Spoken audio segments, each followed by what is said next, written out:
Welcome, everyone. I am Ilise Benun of marketing-mentor.com, and this is the January Office Hours Coaching Group, and this comes with the simplest marketing plan.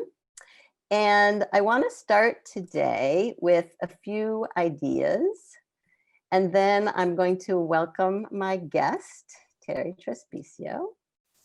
And then we'll do a little breakout networking that'll probably be at the bottom of the half hour. And then we're going to open the floor to questions. All right, that's my agenda.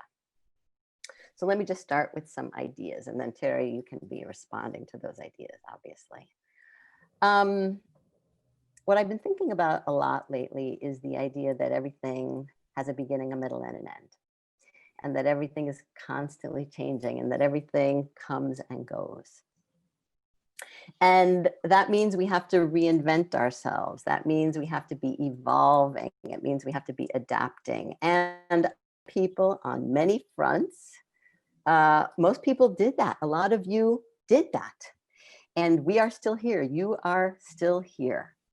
And I've been saying lately, that's not nothing, right? And so I want to just commend you all for doing whatever it took to stick with it, to change, to evolve, to adapt, and that will probably need to continue, because as much as we all hope for a better new year, in my personal opinion, the reality is we have no idea what's coming. And really, last week's events proved that, right? We're not going to talk about that, but it was a proof that we have to be ready. We have to be ready for anything. We have to have a light touch. We have to not cling too fiercely to anything or anyone. And we always need a backup plan. And so I think of a backup plan as the art of replacing. It's about being proactive instead of passive.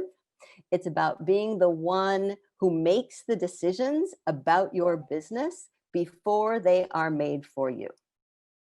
And that prevents you from being blindsided, because often when things change, people get blindsided, and they don't have to, right? It's not necessary. If you have your eyes open, if you're thinking about what could happen, then you are much less likely, not completely unlikely, but much less likely to be blindsided. So I want to address two things before I chat with Terri. One is, why would you need to replace anything? And then what would you need to replace? So I have 4 reasons why you would need to replace things. One is because some things, like a lot of, perhaps a little or a lot of what you have in your refrigerator, has an expiration date.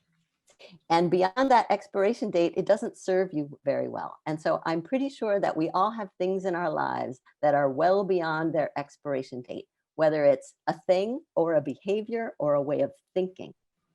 So think about what might be beyond its expiration date.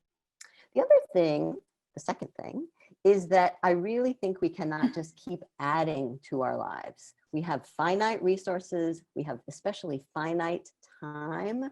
And if we want to be and feel competent in terms of what we deliver and how we work with our clients, then we can't try to do everything. We can't pretend to do everything.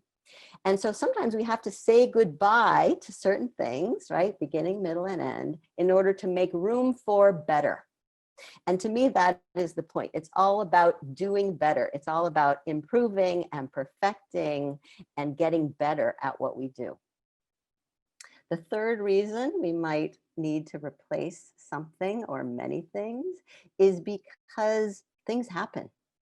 I mean, this is life, and decisions are made. Sometimes clients disappear, projects disappear, entire niches disappear, as they did last year, right? And so due to no fault of your own, these things happen. Sometimes it is your fault, it's not, but you have to be ready for it. And so the art of replacing, to me, is about doing the thinking and the planning.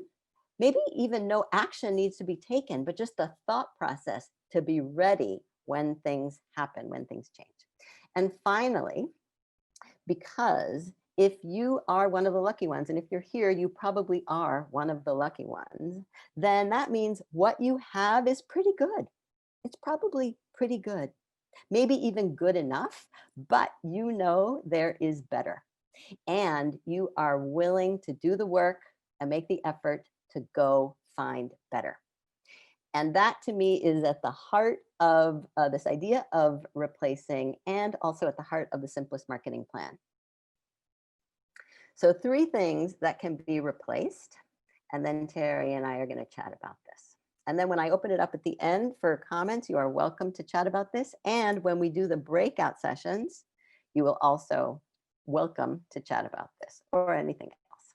But there are 3 types of things that can be replaced. The obvious ones that I've already said are clients, projects, needs, external things like that. The second, more internal, processes, systems, ways of working, ways of doing things. For example, you might want to go from project-oriented work to retainer-oriented work. That's a way of replacing one way of doing something with another, or you might want to go the other way. Terri and I might talk a little bit about why she wanted to go from retainer project work, right? Or from hourly work to project work. I mean, it could be anything like that. It could be that you're, giving away too much in your initial conversations with people, and you want to replace that with getting paid for giving that information away or sharing that information, right? So this can be thought about in many different ways.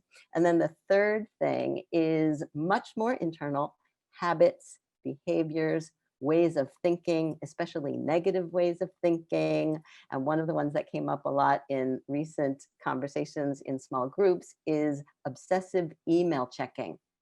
That is something people are trying to replace with much more orderly, perhaps not obsessive email checking. So I'll just leave you with this one thought about that, which is part of my just kind of automatic practice at this point, which is I always have a backup plan. I always, no matter what it is, how my day is going to go, how my big projects are going to go, I always think, if this doesn't go as I expected, what am I going to do instead? Always. What is my backup plan? And that way there's no space or room for lots of like paralysis or mental, oh my God, oh my God, oh my God, right? You have already thought it through. You are not clinging too tightly to anything because you know that everything is constant.